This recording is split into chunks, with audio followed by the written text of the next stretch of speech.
Stratégie en matière de compétences mondiales. Il est question pour moi de te parler du permis de travail au Canada dans le cadre de la stratégie en matière de compétences mondiales. Je suis Émilie et merci de m'encourager en regardant cette vidéo jusqu'à la fin. Si tu aimes le contenu, mets le petit pouce positif, abonne-toi afin de ne rien rater des vidéos des rubriques d'Émilie. Alors en premier lieu, je vais te parler du processus. Dans le but d'attirer les personnes les plus talentueuses, le ministère de l'Immigration du Canada a lancé le programme de la stratégie en matière de compétences mondiales en abrégé SCM. Ceci a pour but de permettre aux employeurs canadiens d'embaucher les travailleurs temporaires étrangers hautement qualifiés. Ce programme s'adresse aux travailleurs ayant une profession de niveau de compétence 0 ou A de la classification nationale des professions CNP. Ton code de la classification nationale des professions CNP est le numéro sous lequel ta profession est inscrite dans le système officiel de classification des professions du Canada. Alors, à cet effet-là, j'ai un point très important pour toi. Je t'invite à regarder ma vidéo sur la CNP. Dans cette vidéo, tu auras tous les détails concernant la classification nationale des compétences et la récente nouvelle sur le fait que le 16 novembre 2022, le ministère de l'Immigration du Canada passe à la version 2021 de la classification nationale des professions CNP. Attention, c'est très important pour pouvoir faire ce programme parce qu'il faut que tu saches à quel niveau de la classification tu te situes.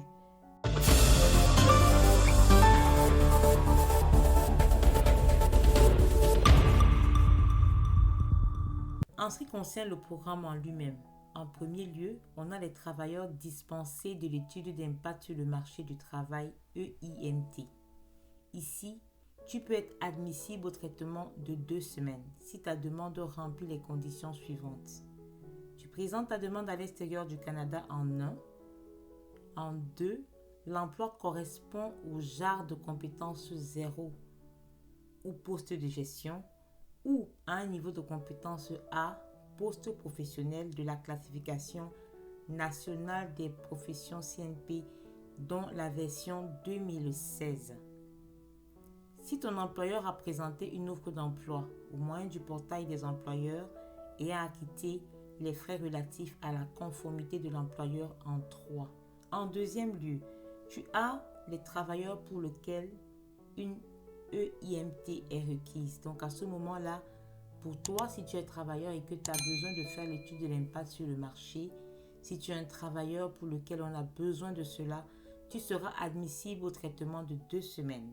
Si toutes les conditions suivantes seront remplies. En premier, si tu présentes ta demande à l'extérieur du Canada. En deuxième, si ton employeur a obtenu une EIMT, étude d'impact sur le marché, favorable à l'entremise du volet des talents mondiaux du programme des travailleurs étrangers temporaires. Donc si tu comprends bien, il faudrait que ton employeur ait déjà fait l'étude d'impact sur le marché pour les programmes mondiaux de travailleurs, quel que soit le programme, des programmes mondiaux des travailleurs étrangers temporaires.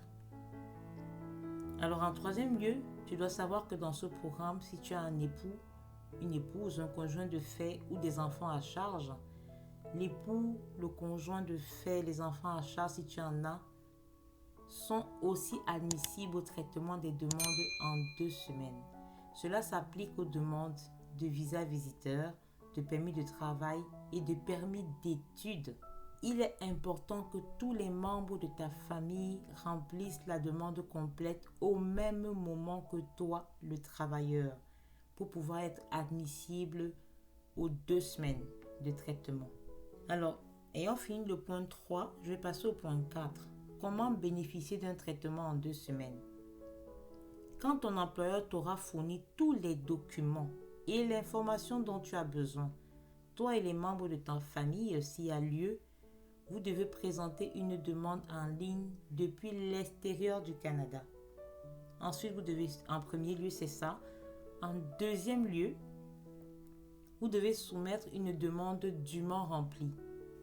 En troisième lieu, vous deviez joindre un rapport d'examen médical s'il y a lieu, si l'on vous demande, parce que naturellement, en ouvrant ton dossier en ligne, tu auras accès à ton compte de l'IRCC où tu pourras savoir si tu as besoin d'examens médicaux ou pas. Alors, en quatrième lieu, tu vas joindre les certificats de police. Ça, c'est également au besoin. En cinquième lieu, tu dois joindre une traduction certifiée conforme des documents qui ne sont pas rédigés ni en français ni en anglais. C'est-à-dire que si tu ne parles pas français et tu ne parles pas anglais et que tu souhaites faire ce programme, il est important que tu fasses une traduction certifiée. Donc, pour le sixième point, tu vas payer les frais de traitement. Et pour le septième point, tu vas fournir les données biométriques dans les 2 semaines suivant l'envoi de ta demande. Et ça également, c'est vraiment au besoin. Ça dépend vraiment de ta demande. Lorsque ta demande est faite, c'est d'après ce que tu vas répondre que tu sauras si tu as besoin des examens médicaux, des certificats de police ou alors de la biométrie. Ce que tu dois savoir, c'est que les demandes incomplètes ne sont pas admissibles au traitement dans le cadre de la SCM. Par conséquent, le traitement de ces demandes seront plus longues. Pour être admissible au traitement de 2 semaines, toi et les membres de ta famille, époux, conjoint de fait ou enfants à charge doivent présenter la demande au même moment. Ça, j'insiste là-dessus parce que des fois, les personnes font des demandes séparées et puis ça n'accélère pas le processus et vous sortez dans le cadre, vous ne serez plus dans le cadre du programme SCM. Tu n'auras pas à demander de visa. Tu n'auras pas d'autorisation de voyage électronique AVE à faire. Ça, c'est un très bon point. Le ministère de l'Immigration du Canada délivre des documents dont tu as besoin pendant le traitement de ta demande de permis de travail. Que je t'ai mis tous les liens importants concernant cette vidéo dans ma description.